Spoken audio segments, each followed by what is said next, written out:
one of the things that happened recently, we were in Tulum, Mexico, driving out of Tulum on the way to Chichen Itza.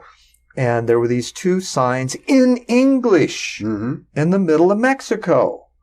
And they're in a clearing that, the road's cut out of the jungle. Here's this clearing, opens up, two signs. One says, observe your intentions. And the other one, coming back the other direction, says, observe your distractions. Oh. Now, those two things, I think, are the epitome of understanding self-awareness. Mm-hmm. And if we can get that in that simple frame and begin to look at the rest of how we live and what we think and what we do, we can achieve amazing growth in a very short amount of time.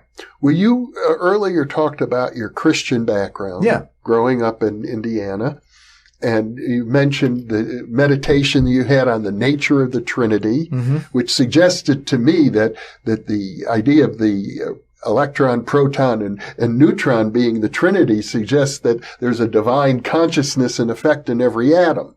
Absolutely. I think that's what you were suggesting. Whether we choose to call it divine or just consciousness. It exists. Yeah. There's something there that's moving, that's malleable based on how, we interact with it. And that over time we recognize that this possibility that we have of this interaction is real. It's not just a faith-based kind of thing, but, it's an action word. You get involved. You test it out. Truth loves to be tested. Yeah. Well, in the Christian tradition, we have, of course, the book of Revelation. And the book of Revelation suggests that the day will come when there is a prophet, the Antichrist. And this Antichrist is going to talk about world peace and world unity. But watch out, because it's really the devil. That's again, they say the devil carries a number, the 666, right? But the passage is, it's a number of knowledge and wisdom. Let he who hath understanding interpret the number, that number being 666 or whatever it is, right? And it's the number of man. Well, okay, where would that most appropriately fit if there were a science involved? Because science and religion, science, spirituality, that proof has to be there.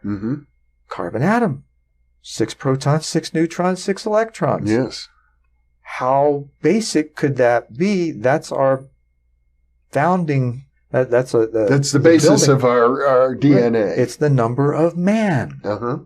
Well, of all life, in effect, if we're talking about the carbon atom. True, but we're talking about sentient beings and the ability of those who have dominion over the earth, which I think is more about. But life on Earth is all carbon-based, to my knowledge. Yeah. And in that, then, where does that put us? We're all the same. Yeah. Found out long ago, one of the things that I was prompted to do was go look up the word Satan. Okay, and I had all the biblical stuff and the church bringing in, but where did it come from? Where did the word actually come from? Looked it up in the dictionary at Ball State, and it said first entrance, Greek phaeton, Thetn, means thinker. As we think, if we think something's going to be this way or that way, it probably is going to be. And it doesn't matter the reality; it's how we think about it. Yeah.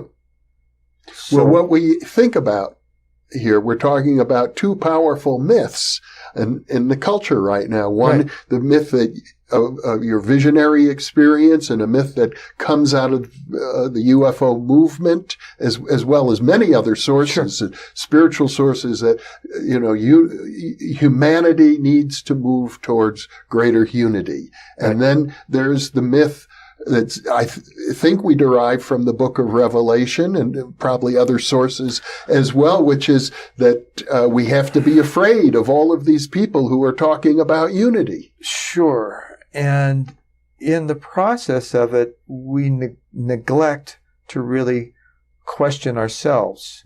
What are our motivations? What are we really coming from? Are we coming from that fear place, which is constrictive and divisionary, or are we coming from a place of at least wanting to love, maybe not understanding exactly how, but at least being in that place where we're looking to be the best person that we could be. Yeah. Right? Well, in that process, it would seem that you want to become fearless, and that even in Scripture, it said, something about love being, true love being, or perfect love, having no fear.